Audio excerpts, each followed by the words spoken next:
Modi ji inspired हो चुके हैं मुगलकी शासकों से। आज आपने देखा होगा, मेरे को तो ऐसा लगता है कि ज़रूर ये जो दाढ़ी बढ़ा रखी है ये किसी जहांगीर से या मोहम्मद बिन तुगलक से या इल्तुतमिश से, समझ रहे हो, ये किसी ने इंस्पायर्ड हो चुके हैं। क्योंकि कल तक इन्हें हिटलर की उपाधि दी जाती थी, आज इन्होंने जो बैरिगेटिंग करके जो फेंसिंग करी है इससे इन्होंने साबित कर दिया कि ये मुगलों से इंस्पायर्ड है। आज हॉलीवुड वाले हमारे समर्थन में निकले तो मोदी जी ने अपने बॉलीवुड के प्यारे पालतू टट्टू इस्तेमाल कर लिए, जिसमें कंगना रनौत भी है, जिसमें अक्षय कुमार भी है। 65 दिन से तलवार लहराई, आप लोगों से पूछ रहा हूँ, हाँ भाई लहराई किसी ने? नहीं लहराई। ये खुद ही भ्रमित है, इनको पता नहीं है हमें किसानों का दर्जा दे या हमें आतंकवादियों का टैग दे। मतलब मोदी जी एक पत्रकार से डर गए। मोदी जी को तो शर्म आनी चाहिए। पूरे हिंदुस्तान की मीडिया खरीदने के बाद भी अगर उनको इन जैसे चैनलों से डर लगता है तो मोदी जी डूब के मर जाओ आप। कि बोल की हक में छीन के लूंगा, झूठ को सीधे झूठ कहूंगा, बोल की पानी खोल रहा है, बोल जमाना बोल रहा है, बोल किताबें राख हुई है, उठी तो गर्दन चाक।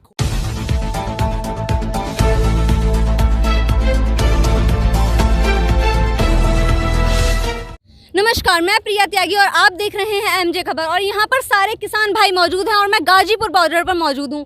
और अभी हम बात करेंगे गिन्नी भाई से, जिन्हें मैं जानती भी हूँ और काफ़ी टाइम से हम इनसे बात भी कर रहे हैं लगातार एमजे चैनल पे। तो आप बताइए कि किस तरीके से ये जो कुछ भी हो रहा है इस पर आपका क्या कहना है?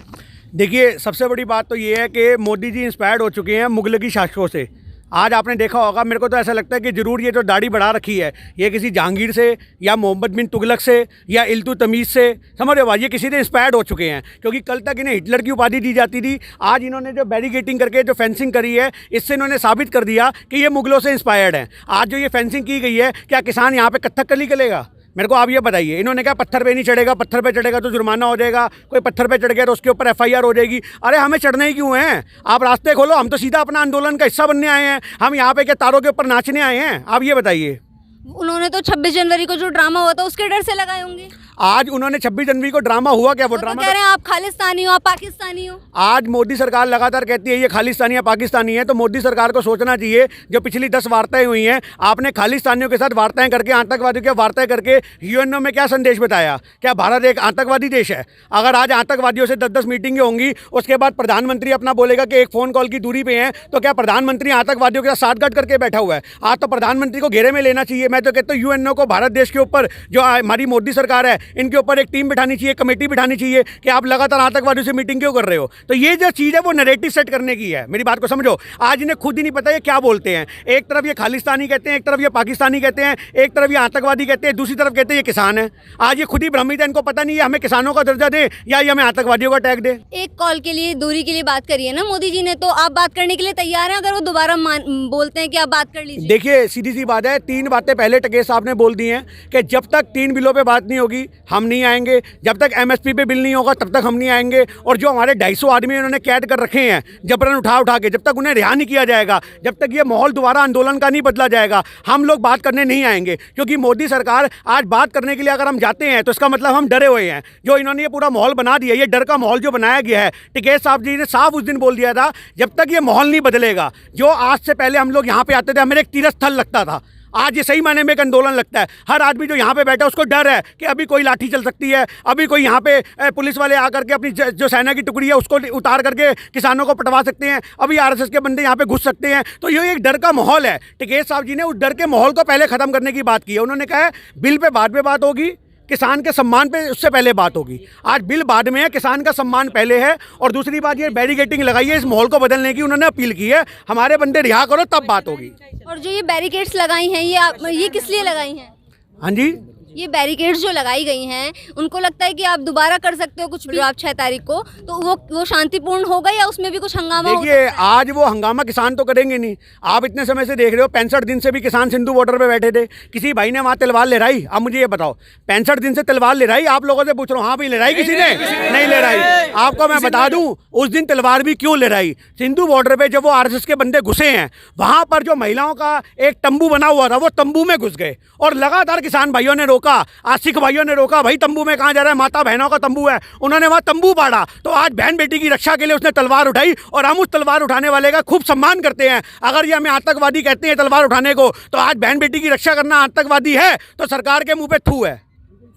और जो बयानबाजी चल रही है, जय जवान जय किसान, किसान एकता जिंदाबाद। और ये जो बयानबाजी चल रही है, कभी कोई सांसद या कोई विधायक या कोई सेलिब्रिटी आकर बोल देता है आप लोगों को आप तो पाकिस्तानी आतंकवादी हैं, इस तरीके की चीज़ें भी चल रही हैं। आपने देखा होगा कि हॉलीवुड से रिहाना जी जो हैं उन्होंने किसानों का समर्थन किया अपना ट्वीट करके कि हम किसानों के समर्थन पे हैं। आज इनको ये बात हजम नहीं हुई। आज आपको एक बात पता होगी कि जो लड़ाई होती है, अगर यहाँ पे लोग लाठी से लड़ रहे हैं तो सामने वाला लाठी लेके आएगा, अगर यहाँ बंदूकों की लड़ाई होगी तो सामने वाला बंदूक लेके आएगा। तो आज हॉलीवुड वाले हमारे समर्थन में निकले तो मोदी जी ने अपने बॉलीवुड के प्यारे पालतू टट्टू इस्तेमाल कर लिए, जिसमें कंगना रनौत भी है, जिसमें अक्षय कुमार भी है, जिसमें सुनील शेट्टी साहब भी हैं और जिसके अंदर आपके ये अजय देवगन साहब हैं। ये सब भी आगे एक फेक प्रोपेगेंडा है उन्होंने कहते हुए। आज ये क्यों किया गया? आज लगभग 70 दिन होने को आए हैं, तब अजय देवगन को याद नहीं आया कि ये फेक प्रोपेगेंडा है, तब अक्षय कुमार को याद नहीं आया कि ये फेक प्रोपेगेंडा है। आप मेरी बात का जवाब दिए। तब सुनील शेट्टी को याद नहीं आया कि फेक प्रोपेगेंडा है।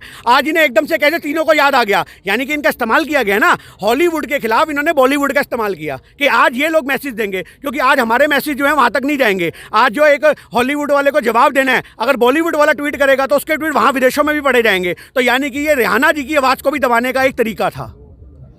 और जैसे कि आगे की बात अगर हम करें, आगे का क्या प्लान है आप लोगों का? देखिए, हमारा प्लान तो ये है कि सरकार जो अपनी रणनीति अपना रही है उस रणनीतियों के खिलाफ एक प्लान हमारा छोटा सा है। अगर आप कहें तो मैं सुनाता हूँ आपको कि बोल की हक में छीन के लूंगा, झूठ को सीधे झूठ कहूंगा, बोल की पानी खोल रहा है, बोल जमाना बोल रहा है, बोल किताबें राख हुई है, उठी तो गर्दन चाक हुई है, बोल की कातिल भीड़ हुई है, बोल दे जितनी पीड़ हुई है, बोल दे लीडर खुदा नहीं है, हक में तुझसे जुदा नहीं है, बोल नहीं आवाज़ उठा के, होठ नहीं ये पेट बजा के, बोल दे तू मजदूर नहीं है, बोल दे दिल्ली दूर नहीं है, लोकतंत्र ये नाच नहीं है, तू था बंदर आज नहीं है, बोल दे सत्ता मोल बिकी है, बोल तुझी पे नजर टिकी है, बोल तुझी पे नजर टिकी है। इस कविता का मैसेज ये है कि आज जो ये हमारे पे नज़रें टिका के बैठे हैं, ये नज़रें लगातार हम पे टिकी रहनी चाहिए, क्योंकि हम भारत के किसान हैं, खालिस्तानी नहीं हैं। आज ये जो प्रावधान बना रहे हैं बैरिकेडिंग लगा के रोकने का, इसका मकसद क्या है? इसका मकसद ये है कि जो और किसानों के समूह आ रहे हैं उनको यहाँ आने से रोका जाए, उनको डराया जाए, उनको ये माहौल दिखाया जाए, एक डर का माहौल बनाया जाए, और जो भारत की आम जनता है उनके साथ एक तकलीफ हो। सिंधु बॉर्डर पर 3 किलोमीटर पहले तक बैरिकेडिंग कर दी गई। एक नवयुवक कहता है कि सुबह मैं गया था अपने काम पे, आज मैं वापसी आया तो बैरिकेडिंग है, बताओ मैं घर कहाँ से जाऊँ? पुलिस वाले कहते हैं हमें नहीं पता कहाँ से घर जाए। यानी कि सही मायने में एक आम आदमी को दबाने के लिए सरकार अब उतर आई है, क्योंकि जब वो आम आदमी दबेगा, आम आदमी को तकलीफ होगी, तो वो सरकार को बोलेगा देखो ये आंदोलनकारियों की वजह से मुझे तकलीफ हो रही है और इनको उठाने में आसानी होगी। ये भी आज दिल्ली की जनता को एक भ्रमित करने के लिए, एक दिल्ली की जनता को सताने के लिए बैरिकेडिंग की जा रही है। आम जनता के रास्ते रोके जा रहे हैं। 70 दिन से यहाँ पे 65 दिन से एक ट्रैक सिर्फ घेरा हुआ था किसानों ने, इन्होंने जान के सारे ट्रैक गिरवा दिए ताकि आम जनता को परेशानियों ने भीड़ का सामना करना पड़े, ट्रैफिक की प्रॉब्लम करनी पड़े और वो आम जनता हमारे खिलाफ खड़ी हो जाए। और खिलाफ खड़ी भी हो रही है और वो बोल भी रही है कि आम जनता रोड पे आकर बोल रही है कि इन्हें हटाओ, ये आतंकवादी। आम जनता भी इस तरीके की, आम जनता की हर आम जनता की एक ही जुबानी होगी। आप ये सोचिए, हर आम जनता के पास एक ही वर्ड है, दिल्ली पुलिस तुम लठ बजाओ हम तुम्हारे साथ हैं। यानी कि ये क्या है? ये भी एक प्रोपेगेंडा के तहत है ना। वो आम जनता की किसकी हिम्मत होगी? आज यहाँ 2 लाख किसान बैठा है, 2 लाख किसानों में आके 2 आदमी शेर बन सकते हैं क्या? नहीं बन सकते। इनको पता है कि हमारे पीछे हजारों की भीड़ में मिलिट्री खड़ी हुई है। वो 2 आदमी जो यहाँ छोड़े होके आते हैं वो मिलिट्री के छोड़े होके आते दम पे। उनको पता है कि अगर हमें कोई मारेगा तो मिलिट्री वाले उनको मारेंगे और किसान आंदोलन को दबाने में आसानी होगी। वो आम जनता नहीं है, वो आरएसएस के पाले हुए बंदे हैं, जिनके नाम भी लगातार खुलासे हो चुके हैं। मनदीप पुनिया आप जैसे एक भाई पत्रकार थे जिन्होंने इसका खुलासा किया, उसको उठा के जेल में दबा दिया गया। मतलब मोदी जी एक पत्रकार से डर गए। मोदी जी को तो शर्म आनी चाहिए। पूरे हिंदुस्तान की मीडिया खरीदने के बाद भी अगर उनको इन जैसे चैनलों से डर लगता है तो मोदी जी डूब के मर जाओ आप। आपका ये डर हमें अच्छा लगा। किसान एकता, किसान एकता, किसान एकता। मेरी जो निजी राय है, मैं चक्के जाम के समर्थन में नहीं हूँ, जो मेरी निजी राय है, क्योंकि मैं इन लोगों की रणनीतियाँ, राजनीतियाँ, गंदी राजनीतियाँ देखता आया हूँ। उस समय भी ये चक्के जाम में जान के अपने बंदों को भेज के बस से छुड़वा सकते हैं, ये अपने बंदों को भेज करके 2-4 पुलिस वालों को पिटवा सकते हैं ताकि किसान फिर दोबारा से बदनाम हो। आज में हो सकता है कि किसान जो लीडर हैं, हो सकता है वो 5 तारीख को अचानक से ये घोषणा कर दें कि हम चक्का जाम नहीं कर रहे। तब इनके जितने भी मोदी समर्थक हाथ में बंदूकें और तलवारें लेके खड़े बैठे होंगे, उनके साथ तो भैया बिल्कुल KLPD हो जाएगी। तो सीधी सी बात है। जिस तरीके से आप देख सकते हैं किसान यहाँ पर पूरी तरीके से अपनी मांगों को लेकर अड़े हुए हैं और उनका साफ कहना है कि जिस तरीके से यहाँ पर जो कुछ भी हो रहा है वो सरकार के द्वारा करवाया जा रहा है, उनके गुंडे भेजे जा रहे हैं ताकि किसान डर जाएं और यहाँ से चले जाएं, लेकिन किसान अपनी मांगों को लेकर अड़े रहेंगे।